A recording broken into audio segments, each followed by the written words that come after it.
ഇല്ല, ഇത് പിന്നെ കഴിഞ്ഞ 2-3 വർഷങ്ങളായിട്ട് പി ടി എയുടെ പ്രസിഡന്റാണ് ഞാൻ. പിന്നെ കുട്ടികൾ തമ്മിൽ ഈ ചെറിയ ചെറിയ ക്ലാഷുകളൊക്കെ ഉണ്ടാകുന്ന സമയത്ത് നമ്മളൊക്കെ അധ്യാപകരെ രക്ഷിതാക്കളെ വിളിച്ചുകൂട്ടി കാര്യങ്ങളൊക്കെ പറയും, അവരെ മനസ്സിലാക്കുകയും കുട്ടികളുടെ ഭാഗത്ത് എന്തെങ്കിലും വീഴ്ചകൾ വന്നിട്ടുണ്ടെങ്കിൽ അധ്യാപകരെ കാര്യമായി ശകാരിക്കുകയും, ഇപ്പോൾ നേരത്തെ പറഞ്ഞ പോലെ തന്നെ ഈ ഫോണിൻ്റെ കാര്യത്തിൽ, ബൈക്കിൻ്റെ കാര്യത്തിലൊക്കെ വളരെ കർശനമായ സമീപനം സ്വീകരിക്കുന്ന ഒരു സ്കൂളാണ്. ഞങ്ങൾ ഡയറക്റ്റ് തന്നെ RTOക്ക് റിപ്പോർട്ട് കൊടുക്കുകയും കുട്ടികൾക്ക് ഫൈൻ അടിപ്പിക്കുകയും ചെയ്യുന്ന ഒരു സ്കൂളാണ്. കാരണം അത്ര സമീപനം ഞങ്ങൾ വെച്ച് ഉറപ്പിക്കില്ല. ഈ കുട്ടിയെ സംബന്ധിച്ചിടത്തോളം കഴിഞ്ഞ 2-3 വർഷങ്ങളായിട്ട് 8ാം ക്ലാസ്സിൽ വന്ന് ചേർന്ന കുട്ടിയാണ്. ഈ കാലം അത്രയും യാതൊരു തരത്തിലുള്ള ഒഫൻസിനും ഈ കുട്ടി നമ്മൾ കണ്ടിട്ടില്ല. മറ്റുള്ള കുട്ടികളുണ്ടെന്നല്ല, ഒരിക്കലും ഉണ്ടായിട്ടില്ല. അപ്പോൾ ഈ കുട്ടികൾ സംഘം ചേർന്ന് പ്രലോഭിപ്പിച്ച് ഇവനെ കൂട്ടിക്കൊണ്ടുപോയതായിരിക്കാമെന്നാണ് മനസ്സിലാക്കുന്നത്.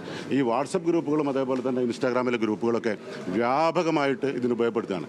എനിക്ക് രക്ഷിതാക്കളോട് പറയാനുള്ളൊരു കാര്യം, ഞാൻ പലപ്പോഴും പല മീറ്റിങ്ങുകൾ പറയുന്നൊരു കാര്യമാണ്, രക്ഷിതാക്കളാണ് കൂടുതൽ ശ്രദ്ധിക്കേണ്ട കാര്യം.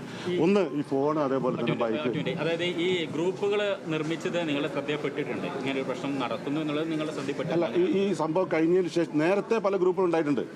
അതൊക്കെ നമ്മൾ സമയങ്ങളിൽ ഇടപെടുകയും അത് നമ്മൾ ഇപ്പോൾ ഡിലീറ്റ് ചെയ്യുകയും ചെയ്തിട്ടുണ്ട്. ഗ്രൂപ്പുകൾ ഇതേമാതിരി എന്തെങ്കിലും അങ്ങോട്ടും ഇങ്ങോട്ടും ഇല്ല, അതൊക്കെ വളരെ ചെറിയ രീതിയിലുള്ള ഫോട്ടോസ് എടുത്തു വിടുക, ഇങ്ങനത്തെ പരിപാടികളൊക്കെ മാത്രമേ ഉള്ളൂ.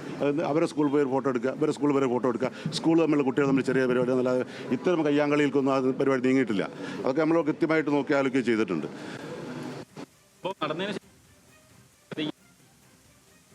സെന്ററിൽ ഇങ്ങനെ ഒരു സംഘർഷം നടന്നതിന് ശേഷം അതിപ്പോൾ നമ്മൾ ശ്രദ്ധയിൽപ്പെട്ടിട്ടുണ്ട്.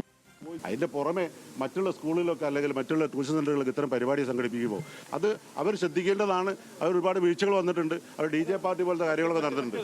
ഈ വിദ്യാർത്ഥികളെ സംബന്ധിച്ച് ഈ അതായത് പ്രതിസ്ഥാനത്ത് നിൽക്കുന്ന വിദ്യാർത്ഥികളുടെ ബാക്ക്ഗ്രൗണ്ട് സംബന്ധിച്ച് വലിയ രീതിയിലുള്ള ആക്ഷേപങ്ങളൊക്കെ വരുന്നുണ്ട്.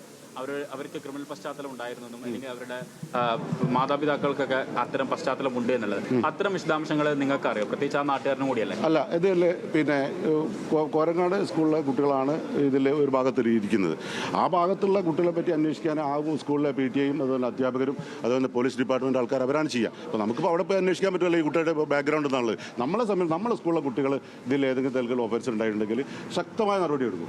ഒരു യാതൊരു വിട്ടുവീഴ്ചയുണ്ടാവും. ഈ സംഘർഷത്തിൽ പങ്കെടുത്ത MJHSS സ്കൂളിലെ കുട്ടികൾക്കെതിരെ നടപടിയുണ്ട്. അല്ല, സംഘർഷത്തിൽ പങ്കെടുക്കാന്ന് പറഞ്ഞാൽ ഇവർക്ക് പരിക്കേറ്റതാണല്ലോ, നമ്മളെ കുട്ടിയാണ് നഷ്ടപ്പെട്ടത്.